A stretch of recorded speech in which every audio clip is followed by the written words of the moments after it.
పెద్దలు రవిప్రసాద్ గారు, మేడం గారికి, అన్నగారికి, ముందున్న వాళ్ళు కూడా వయసు రీత్యా అనుభవ రీత్యా అన్ని ఇళ్ళలో కూడా పెద్దవాళ్ళు ఉన్నారు. సరే, నా వంతుగా 2 విషయాలు మీ ముందు పంచుకోవాలి కాబట్టి నాకు ఈ అవకాశం ఇచ్చినందుకు ధన్యవాదాలు తెలియజేస్తూ, ప్రజాపాలన పరివర్తన అంటే ప్రజాపాలనలో పరివర్తన రావాల్సిన అవసరం ఉందనేది మనం దీన్ని బట్టి అర్థమవుతాము. ఇప్పటిదాకా పెద్దలు రవిప్రసాద్ గారు మాట్లాడుతున్నప్పుడు కూడా వ్యవస్థలో మార్పు రావాలి అంటే మనం వ్యవస్థలో మార్పు కోరుకుంటున్నామంటే వ్యవస్థ సరిగ్గా లేదు, సరిగ్గా నడవటం లేదనేది మనం అందరం కూడా అభిప్రాయపడతా ఉన్నాం. అయితే ఇవాళ మొన్ననే మనం సర్పంచ్ ఎన్నికలు చూసినాం. సర్పంచ్ ఎన్నికలు చూస్తే ఇవాళ బాగా ప్రచారంలో ఉన్న మాట ఏంటంటే కోట్ల రూపాయలు ఖర్చు పెడుతున్నారు, ఒకవేళ సర్పంచ్ గెలిస్తే మళ్ళీ అంత డబ్బు సంపాదిస్తాడా అని. అంటే జనాలలో ఏమర్థమైంది, ఎవరన్నా ప్రజాపాలకులు అవుతున్నారంటే సంపాదించుకోవడానికి వస్తారనేది మొత్తం ఓవరాల్గా అర్థమవుతుంది. అంటే ఆ మీనింగ్ అట్లా మారడానికి కారణం ఏంటంటే ఇవాళ వ్యవస్థ అంతా ప్రజలను పరిపాలించే వాళ్ళు సేవా దృక్పథంతో కాకుండా వ్యాపార దృక్పథంతో వస్తున్నారనే ఒక భావన కలుగుతూ ఉంది.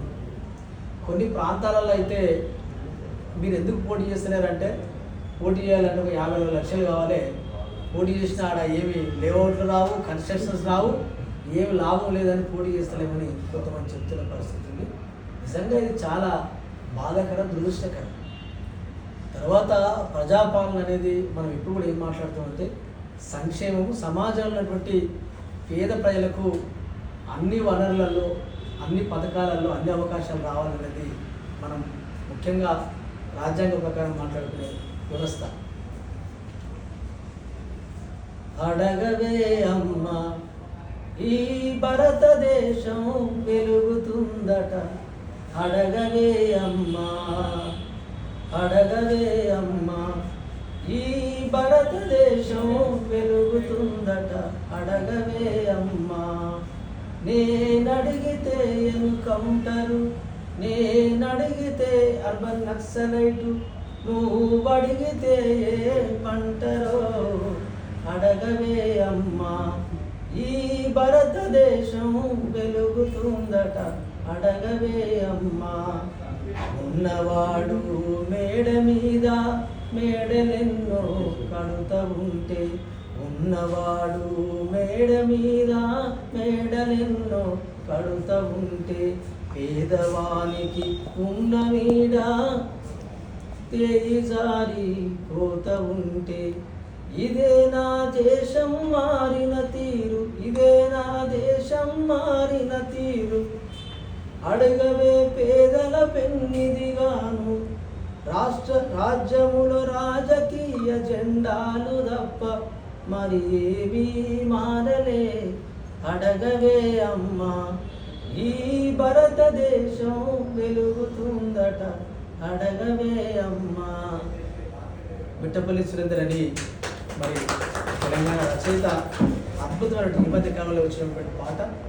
నిజంగా ఇవాళ భారతదేశం వెలుగుతున్నది, ప్రపంచంలోనే అగ్రగామి దేశం అవుతుందని చెప్తున్న సందర్భంలో ఇంకా రోజుకొక పూట కూడా తిండి లేకుండా గడుపుతున్నటువంటి కుటుంబాలను మనం అందరం కూడా చూస్తూ ఉన్నాం. అయితే ఇవాళ సమాజంలో వ్యవస్థలో మార్పు రావాలి, ప్రజాపాలనలో పరివర్తన రావాలని మాట్లాడడంలో ఇవాళ మనం మొదటి వాళ్ళం కాదు, చివరి వాళ్ళం కాదు. ఈ దేశానికి స్వతంత్రం వచ్చినప్పటి నుంచి కూడా మాట్లాడుతూనే ఉన్నారు అనేక మంది ఇలాంటి పెద్ద మనుషులు, మేధావులు. ఇక్కడ మరి మార్పు ఎందుకు వస్తలేదంటే ఇవాళ ప్రజాప్రతినిధులను, ప్రభుత్వాలను ఎన్నుకునేది ప్రజలు కాదు, డబ్బు అని. ఎప్పుడైతే డబ్బు ఎలక్షన్లను సాధించి, ఎన్నికలను సాధించి ప్రజాప్రతినిధులు డబ్బు ఎన్నుకుంటుందో ఇలాంటి వ్యవస్థ తయారవుతున్నటువంటి పరిస్థితి ఉన్నది. తప్పకుండా ఇది అనేక సంవత్సరాలుగా చర్చ జరుగుతున్నప్పటికీ ఎక్కడో ఒక దగ్గర దీనికి ఆరంభం మీద జరగాలి. నాకున్నటువంటి అవగాహన మేరకు నేను ఒక విద్యార్థి దశలో ఉన్నప్పుడు ఒక 10 ఏళ్ళు విప్లవోద్యమాల్లో పనిచేసిన, ఒక 10 సంవత్సరాలు కాంశీరామ్ గారితో బహుజన రాజ్యాధికార ఉద్యోగంలో పనిచేసిన, ఇప్పుడు బహుజన సాహిత్య అకాడమీ అనే ఒక సంస్థను మహనీయులు చెప్పినటువంటి ఐడియాలజీని ప్రచారం చేయడం కోసము నేను ఆ సంస్థను ప్రారంభించి భారతదేశంలో 28 రాష్ట్రాల సంస్థను తీసుకెళ్ళి దేశవ్యాప్తంగా ప్రతి సంవత్సరము ఢిల్లీలో ఆల్ ఇండియా కాన్ఫరెన్స్ నిర్వహిస్తాం. ఇట్లా మేధావులను ఆహ్వానించి అట్లనే every year south India conference తిరుపతిలో నిర్వహించము. మార్చి 10న ఇది 18వ కాన్ఫరెన్స్ తిరుపతిలో నిర్వహించబోతాం. అయితే ఏం చేస్తే సమాజంలో మార్పు వస్తుంది? ఇవాళ అందరిలో ఆ తపన ఉన్నది. ముఖ్యంగా చేయాల్సింది ఏంటంటే సమాజ మార్పు కోసం కోరుకునే వాళ్ళు త్యాగం చేయాలి. ఇవాళ త్యాగం చేయాలంటే త్యాగం అంటే ఏం త్యాగం చేయాలి? నువ్వు ఒక సంస్థ పెట్టి దాంట్లో నాయకుడు ఉన్నావంటే నువ్వు కార్పొరేటరో ఎమ్మెల్యే ఎంపీఓ మినిస్టర్ కావాలని కోరుకోకూడదు. ఓన్లీ నేను ఈ సమాజంలో మార్పు కోసం త్యాగం చేస్తున్నామనే తత్వం మనలో రావాలి. ఇవాళ చైతన్యం లేని వాళ్ళకేమో చైతన్యం లేదు. నేను చాలామంది మా ఆఫీస్కి వచ్చినప్పుడు అడుగుతాను, ఈ మధ్య ఒక 2 ప్రముఖ వ్యక్తులు చనిపోయినారు, మీకు వాళ్ళు తెలుసా అంటే నేను పేర్లు అడుగుతాను. అందశ్రీ అనే ఒక వ్యక్తి చనిపోయాడు తెలుసా అంటే తెలియదు సార్ అంటే. చేతిలో ఫోన్ ఉంటుంది, చదువుకుంటారు, టీవీలలో వార్తలు వస్తాయి, పేపర్ వస్తుంది, తెలియదు. అట్లనే కామ్రేడ్ హిడ్మా చనిపోయాడు తెలుసా అంటే ఆయన ఎవరు సార్ అంటున్నాను.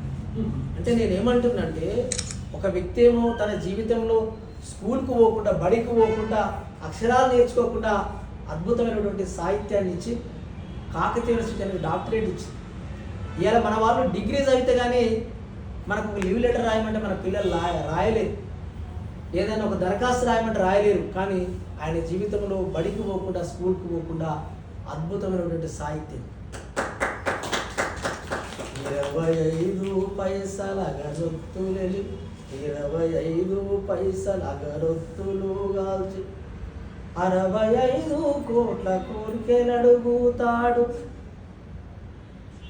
అవసరానికి మనిషి సృష్టించి రూపాయి చుట్టూ తిరుగుతున్నడమ్మా. కోటి కోసము కోటి తిప్పలన్నది పోయి కోటకు పడగెత్తెనమ్మా. అవినీతి పెనుమంట అంధకారములోన చిక్కిపోయి నరుడు శిథిలమవుతున్నాడు, మాయమైపోతున్నాడమ్మా. మనిషన్నవాడు ఓ మత్సుకైనా లేడు చూడు, మానవత్వం ఉన్నవాడు. 100కో కోటికో ఒక్కడే ఒక్కడు, యాడ ఉన్నడు గాని కంటికి కనరాడు మాయమ. అద్భుతమైనటువంటి మానవ జీవన పరిణామంలో అద్భుతమైన గీతం రాసిన అందశ్రీ వారు చాలా మందికి తెలియదు. అంటే నేను ఎందుకు చెప్తున్నా అంటే వీళ్ళ గురించి తెలిస్తే సమాజంలో ఏం జరుగుతుంది, మనం ఏం చేయాలనే బాధ్యత తెలుస్తుంది. ఇవాళ అనేక మంది ప్రజల కోసం ప్రాణం త్యాగం చేసినటువంటి అనేక మంది మహానాయకులు వీరులు ఉన్నారు. కానీ ఒక హిడ్మాకు మాత్రమే ఎందుకు అంత సోషల్ మీడియాలో కానీ పేపర్లలో కానీ టీవీలలో ఎందుకు హిడ్మాకు ఒకరికి అంత ప్రచారం వచ్చిందంటే అనేక మంది నక్సలైట్స్ చనిపోయినారు. కానీ ఒక హిడ్మాకి ఎందుకు ఆ గుర్తింపు వచ్చిందంటే హిడ్మా తల్లి జనరల్గా ఎవరైనా పోరాటాలు చేసినా రాజకీయ ఉద్యమాలు చేసినా ఏమనుకుంటారంటే ఆయన బాగా సోషల్ లీడర్గా పనిచేస్తాడు, అందుకే ఆయనకు అంత పెద్ద ఇల్లు ఉన్నది, అంత పెద్ద కారు ఉన్నది. కానీ ఆయన పేరు మీద ₹1 కోటి రివార్డు ఉన్నటువంటి హిడ్మా చనిపోయినప్పుడు మనకు కనిపించింది ఏంటంటే వాళ్ళ అమ్మ ఒక ఆదివాసి తల్లి. పువ్వర్తి అనే గ్రామంలో ఆమెకు చీర కూడా లేదు కట్టుకోవడానికి, ఒక చిన్న టవల్ చుట్టుకొని ఆమె ఆ సరిపోని జాకెట్ వేసుకొని కొడుకు అంతిమయాత్రలు కనిపిస్తున్నప్పుడు మనకు ఆ దృశ్యం కనిపిస్తుంది. అంటే ఒక మహావీరుని యొక్క తల్లి ఒక పూరి గుడిసెలో ఒక కట్టుకోవడానికి చీర కూడా లేకుండా అసలు అంత త్యాగం ఆయన చేయగలిగిందా అనేది ఇవాళ మనకు అర్థమవుతూ ఉన్నది. తప్పకుండా ఈ జనరేషన్కి ఈ సమాజంలో ఒక మార్పు రావాలి. మనమందరం కూడా త్యాగం చేయాలి. ఇవాళ మనమందరం ఏం ఆలోచన చేస్తున్నామంటే ప్రజా సమస్యల మీద ఎవరో పోరాటం చేయాలి, ఈ సమాజంలో మార్పు రావాలని ఎవరో పోరాటం చేయాలి. మన పిల్లలు మాత్రం బాగా చదువుకొని అమెరికాకో ఇంగ్లాండ్కో ఆస్ట్రేలియాకో పోవాలి. మరి ఎవరు పోరాటం చేయాలి? అందరూ కంఫర్ట్ జోన్ సుఖంగా ఉండాలని కోరుకుంటే ఈ సమాజంలో మార్పు కోసం ఎవరు ప్రయత్నం చేయాలి? ఇది ఇవాళ మనము ఎవరినో రాజకీయ నాయకులను పాలకులను దూషించడం కాదు, మన దగ్గరికి వెళ్ళే పరివర్తన అనేది ప్రారంభం కావాలి, మన దగ్గరికి వెళ్ళే ఆ మార్పు అనేది ప్రారంభం కావాలి.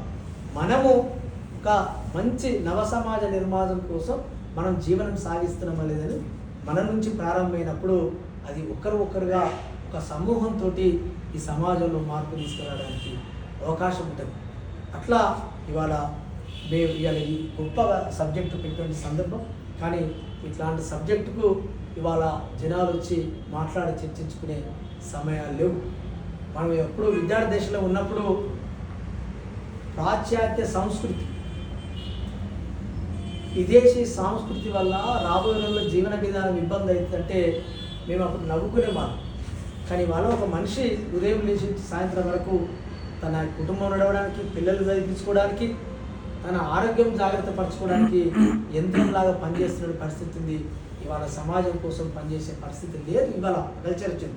కానీ ఒకప్పుడు ఒకరు పనిచేస్తే కుటుంబంలో ఎవరో ఒకరు సమాజం కోసం పనిచేయడానికి బయటకు వచ్చేవారు. కానీ ఇవాళ సమాజం కోసం పనిచేయడం తక్కువైపోయింది. ఇవాళ మనిషి సాఫ్ట్వేర్ ఉద్యోగం చేస్తే నెలకు 2 లక్షలు, 3 లక్షలు, 4 లక్షలు వాళ్ళు యంత్రంలాగా పనిచేస్తూ ఉంటాడు.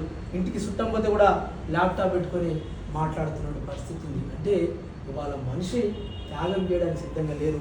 మనం ఏ మార్పు రావాలన్నా త్యాగం చేసినప్పుడే అది సాధ్యమవుతుందని మరి తెలియజేస్తూ మరి తప్పకుండా ఇట్లాంటి మరి సమావేశాలు, చర్చలు జరగాల్సిన అవసరం ఉందని తెలియజేస్తూ విషపూరిత సంస్కృతికి సమాధులే కట్టాలని, విషపూరిత సంస్కృతికి సమాధులే కట్టాలని, కలయే ఒక ఆయుధంగా కథన రంగమున దూకుతూ ప్రజా కళలకే మా జీవితం, ప్రజా కళలకే మేమంకితం.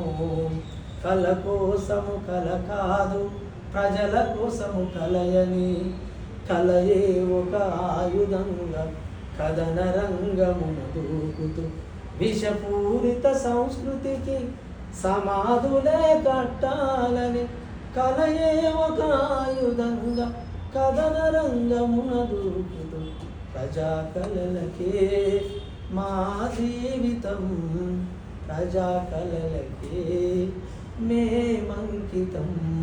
ఇది మా సంస్థ బహుజన సాహిత్య అకాడమీ సంస్థ గీతం. ఈ పాట ఆధారంగానే ఆ సంస్థను వాళ్ళ సార్ ఒక గొప్ప పుస్తకాన్ని తీసుకొచ్చాం, ప్రేమ పురాణం అనేది. ఎందుకు మేము సంస్థను పెట్టి ముందుకు పోతున్నామంటే ఇవాళ స్మార్ట్ ఫోన్ వచ్చిన తర్వాత మనం ఉదయం లేవగానే ఆ ఫేస్బుక్లోకో, యూట్యూబ్లోకో, వాట్సాప్లోకి వెళ్తే రాత్రి 2 అయినా మనకు కాలక్షేపం జరుగుతూనే ఉంటుంది. అట్లా యూత్ అయితే మొత్తం దాంట్లో చిక్కుకొని పోయే పరిస్థితి ఉన్నది. ఇవాళ ఇట్లాంటి పుస్తకాలు చదవటం లేదు, వార్తలు వినడం లేదు, న్యూస్ పేపర్ చదవటం లేదు, మహనీయుల యొక్క చరిత్ర చదవటం లేదు. మేము ఎప్పుడో 30 ఏళ్ల కింద మెక్సిన్ గోరికి రాసినటువంటి అమ్మ అనే నవలను చదివినాం. అదేవిధంగా వివేకానందుడి చికాగో స్పీచ్ చదివినాం. అమెరికాలో వివేకానందుడు అంతర్జాతీయ సర్వమత సమ్మేళనంలో వివేకానంద ఇచ్చేటువంటి అద్భుతమైన ఉపన్యాసం. మరి వివేకానందుడు చికాగో ఉపన్యాసం 30 ఏళ్ల కింద చదివినాం. అట్లనే 7 తరాలు స్పార్టకస్ యొక్క 7 తరాల యొక్క పుస్తకం, అద్భుతమైన ఒక బానిసల తిరుగుబాటుకు సంబంధించిన 7 తరాల యొక్క పుస్తకం. ఇట్లా అనేక సాహిత్యం. చలం రాసిన స్త్రీ, ఇవాళ సమాజంలో స్త్రీకి ఎన్ని బాధలున్నాయి, ఎన్ని కష్టాలున్నాయి, సమాజం ఎన్ని ఇబ్బందులు పడుతుందనేది చలం ఒక 50 ఏళ్ల క్రితమే అద్భుతమైన పుస్తకం. ఇవాళ చలం రాసిన స్త్రీ అనే పుస్తకం చాలామంది చదవలే కూడా. అందుకనే సాహిత్యం అనేది ఏ సమాజంలో మార్పు రావాలన్నా సాహిత్యం అనేది చాలా ఇంపార్టెంట్. సాహిత్యం ప్రజలకు పోయి యువతరం సాహిత్యం చదివినప్పుడే ఈ సమాజంలో మార్పు తీసుకురావడానికి అవకాశం ఉంటుందని తెలియజేసి తప్పకుండా ఏదైతే త్యాగం పునాలైన మాత్రమే సమాజ మార్పు జరుగుతుందని తెలియజేస్తూ మరి నాకు ఈ అవకాశం ఇచ్చినందుకు మీ అందరూ కూడా మరొకసారి ధన్యవాదాలు తెలియజేస్తాను.